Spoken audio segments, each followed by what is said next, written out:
घर बिग्री गयो अब कता जानु के गर्नु घर नभएको भए त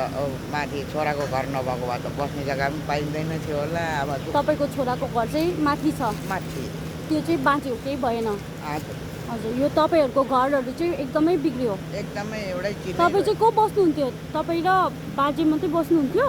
तिनैजना बस्थ्यौँ अहिले बुहारी माइतमा छ त हजुर कम्तीले स्याहार्छ त्यसले गर्दा माइतमा स्याहार्दैछ अनि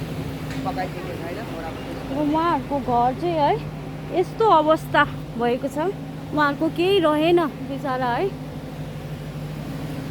उहाँहरूको केही रहेन उहाँहरू अब त्यस घरको याद सम्झना है मायाले गर्दा उहाँहरू यहीँ नै यसरी त्यही यो नभएको घरलाई पनि रुगेर बसिरहनु भएको छ है र